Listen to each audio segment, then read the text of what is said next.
Psalm 100 from NIV, the Bible says, "Shout for joy to the Lord, all the earth. Worship the Lord with gladness.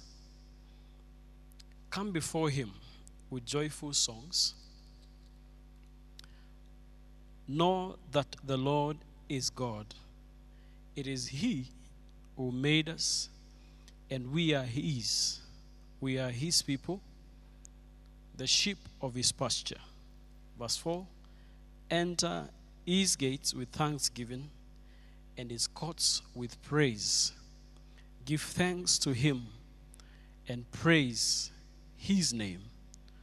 For the Lord is good, and his love endures forever. His faithfulness continues through all generations." One of the things you'll notice in this scripture, this passage of Psalm 100, the name or the word used for Lord is in capital letters.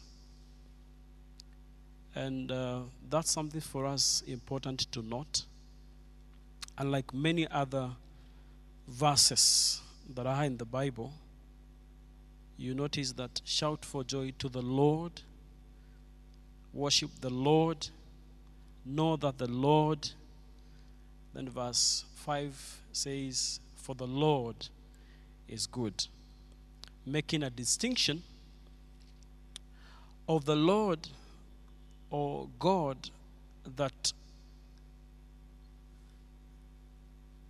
this psalmist is alluding to. I do not know how you came, or maybe what brought you to church this evening. Maybe you came for a normal service, or maybe you felt your heart has been heavy with something that you have been committing to the Lord, and you knew that the best place to be at this time is to be in the presence of the Lord. I don't know what issues are going through or you're going through around your life, or through your marriage, or through your relationships, or through your business, or through your work, or through your family. I do not know. But one thing, when I was asked to share with us this evening, one thing I want to remind us this evening is that God's faithfulness extends even to our generation. As he was faithful in the beginning, so he is even up to today and beyond. So it doesn't matter what kind of heaviness you came with. Doesn't matter what issues you're going through. It doesn't matter what is your current circumstance. But I'm reminded this evening to inform us that our God is faithful. And the title that was laid to my heart about this passage was the God factor. Just that, the God factor. In that, when you read verse 3, the Bible says, "Know that the Lord is God." Know that the Lord is God. And actually it puts a full stop, because that is a very important statement for any believer, for any Christian. That it is important for us to know who the Lord is. And the Lord being used here is Yahweh. Yahweh, the great I am. Yahweh. Yahweh, I know we have gone through encounter stage lesson 1 and 2, and we discovered that the children of Israel feared calling out the name Yahweh, and that's why they preferred Lord. Lord seemed a lighter version than Yahweh, because they felt like if you mention the name Yahweh, it would strike you dead. It would strike you alive wherever you are. So they used to prefer Lord for them. The capital Lord was a lighter version for them, and they preferred using it to refer to Yahweh. And that's why the psalmist is reminding us that it is important for us to know who the Lord is. the one that we believe in, the one that the verse continues to say, part B of it, it is He who made or who created us, and we are His. We are His people and the sheep of His pasture.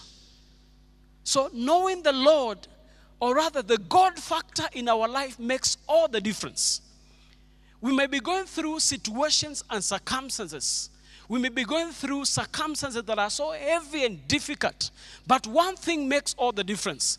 Knowing who the Lord is. Knowing who called you.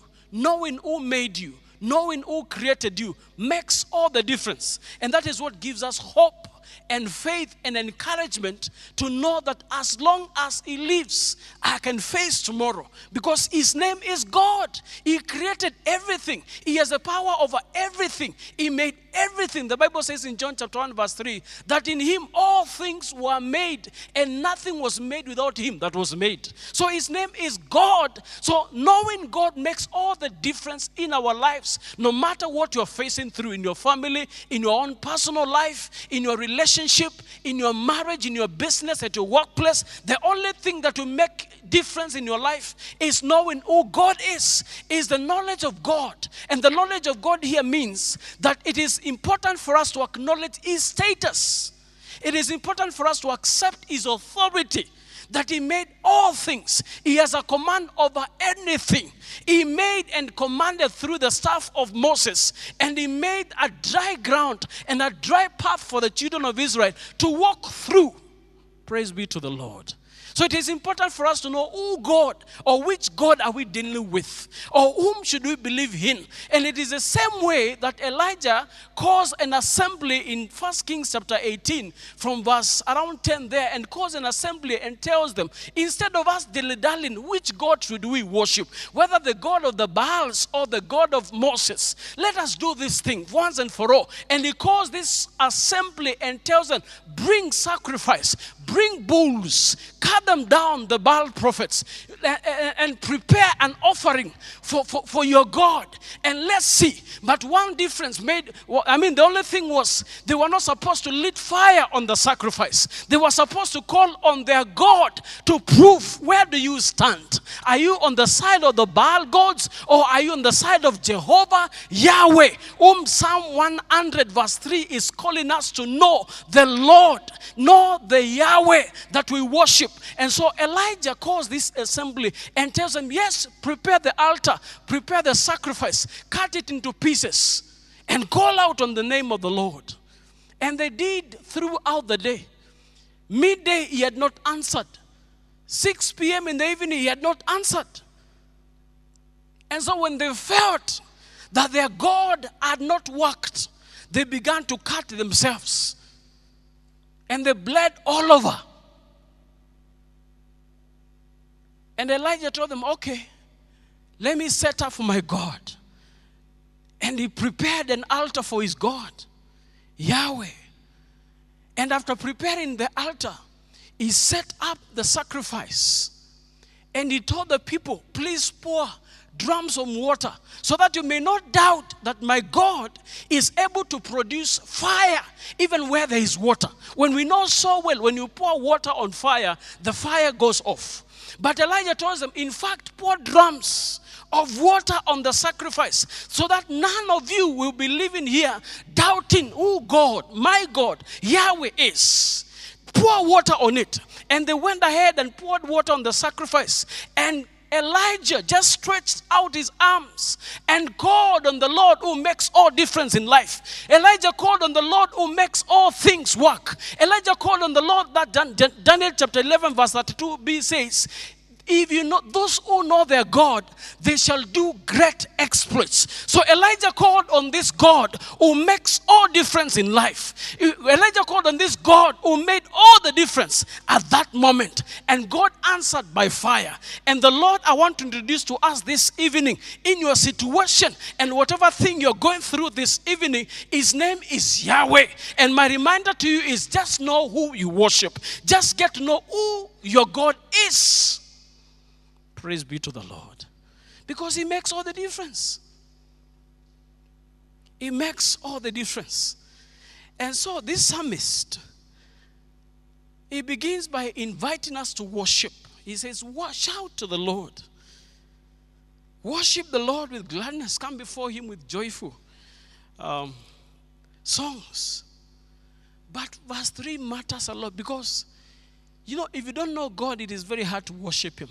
Because which God are you worshiping? Which God are you worshiping? That's why in verse 3, he pauses and tells them, know that the Lord is God.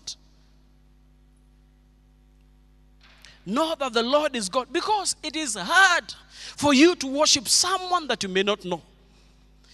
You first begin with connecting and making yourself acquainted with that person for you to be able to connect. Knowledge.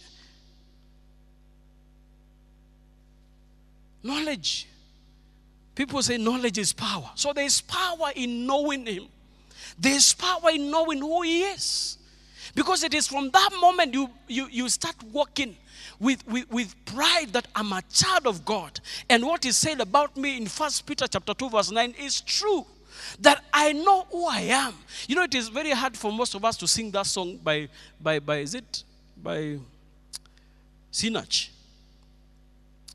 I'm walking in power. I'm walking in miracle. I know who I am. Do you really know who you are?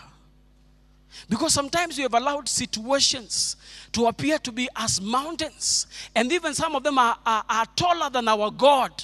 That is the image that we have in our lives. Some of the trouble we go through, they seem to be bigger than our God. Instead of magnifying the God of Elijah, the God that we know, the God of Moses, who divides waters and makes a way where there seems to be no way, we have allowed or we have magnified our situations instead of magnifying God. And that's what this evening I want us to remind us and the importance of knowing which God we will serve. Who is God in your life? Who is he in your life? Because he makes all the difference. Who is he? This is the same God who made the waters of Jordan to be still. And the children of Israel could easily carry the Ark of Covenant and cross over to Canaan. His name is God. He is the same God who provided manna for the children of Israel. So if he is that God, why not us? And we have been told that his faithfulness extends beyond generations. His faithfulness extends beyond your situation. God will not stop being faithful because of your issue. God will not stop being faithful because of your circumstance. God will not be belittled because of your work. God will not be belittled because your boss belittled you. No. He remains to be Yahweh. He remains to be God above every situation. He is beyond our circumstance. He is beyond. And the only thing we need to do is to know who God is. And the moment you know who God is, verse 5 says, for the Lord is good.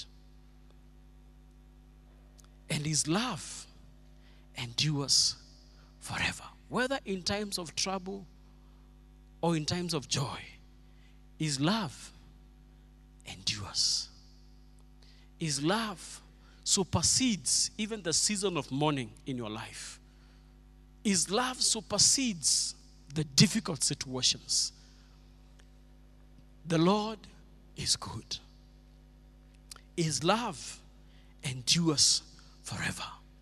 His love endures rejection.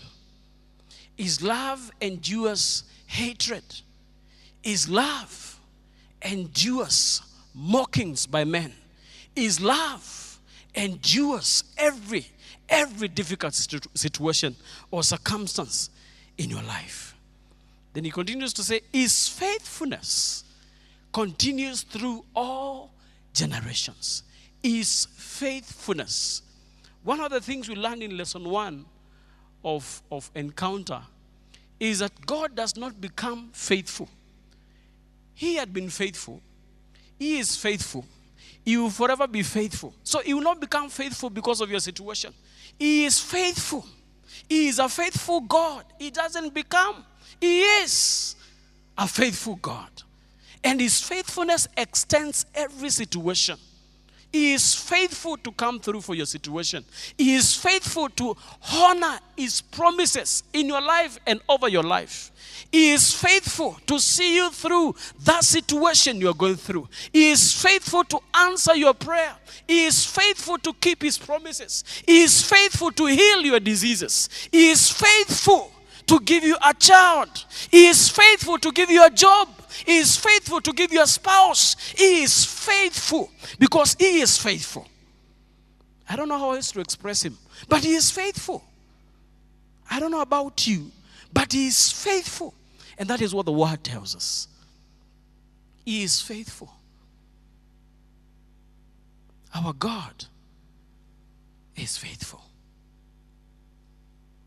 No matter what situation, we just need to know who he is. And that's what the psalmist is telling us. Know that the Lord is Yahweh.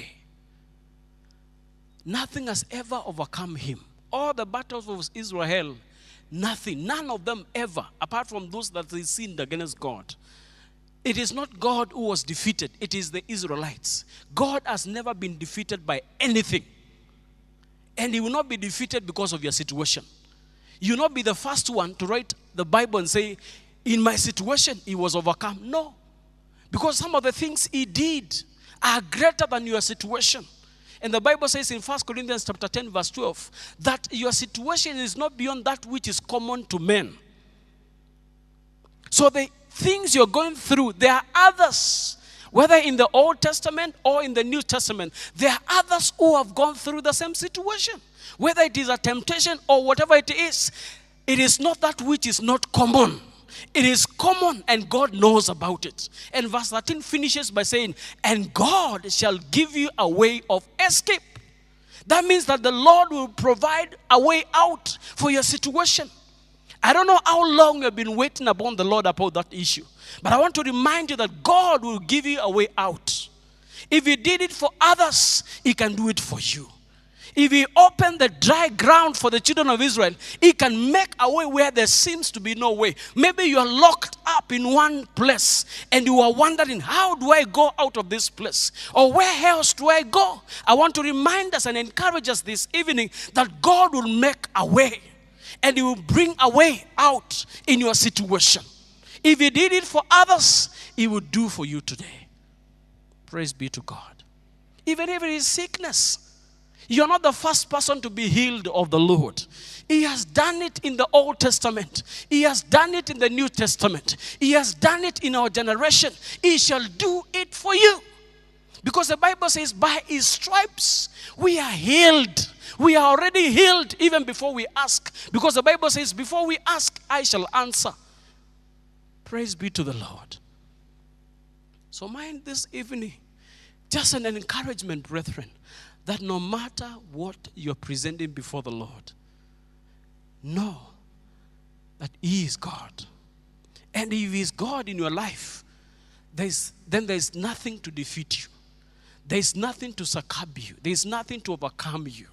There's nothing that is too difficult for him. Paul acknowledges this in the book of 1 Timothy. Is it 1 Timothy or 2 Timothy? Let me confirm.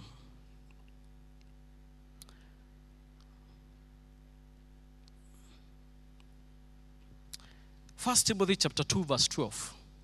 Paul says, I know whom I have believed.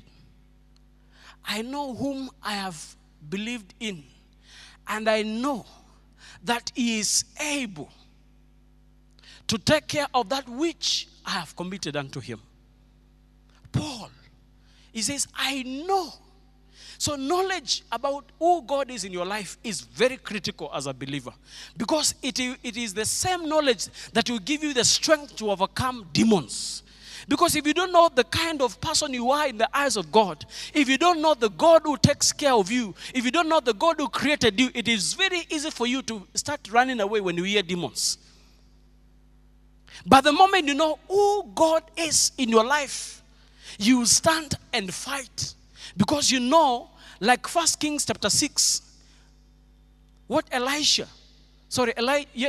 2 Kings chapter 6, what Elisha told his servant, that those who are on our side are greater than those on our enemy's camp. So it is important for us to acknowledge who is on your side. And if you know who is on your side, it is possible to overcome demons. It is possible to pray and pray a spiritual warfare because you know who is on my side.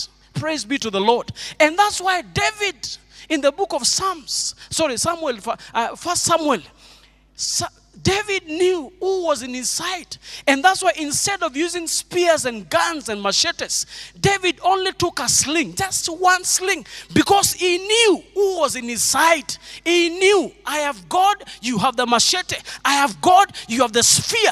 But because he who is in me is greater, just with one sling, I can bring you down. The moment we know who is on our side, we will be strengthened in the Lord. We will be brave in the Lord to cross over this path of life and be able to make it to the other side where God is waiting for us. We only need to know who is on our side. Praise be to the Lord. The moment you hand over your applications and trusting God for a job, I know people will tell you, is there a godfather or a godmother, if there is that name? Let me remind you, brethren, you don't need to know who sits in the panel. You only need to know who is in your life. Who is in your life? Who are you walking with? And if the Lord is on your side, who can be against you? Romans chapter 8 verse 30. If the Lord is for us, who can be against us? And the moment you walk in that boardroom or in that interview room, you walk in majestically because I know who I am. I am a child of the Most High God. He created me. He made me who I am. He made the heavens. In fact, he even created this ground where this office has been interviewed in is seated or built on. His name is God. And when the foundation of this office where being interviewed was laid, he was there. Praise be to God. You just need to know, who am I? And present yourself before the panel, knowing that I know who I am. And I know who is on my side. And I know who God is in my life. No matter what it is, brethren, just a reminder before you pray, know that the Lord is God. And his faithfulness extends beyond all generations. He is good and his love endures forever.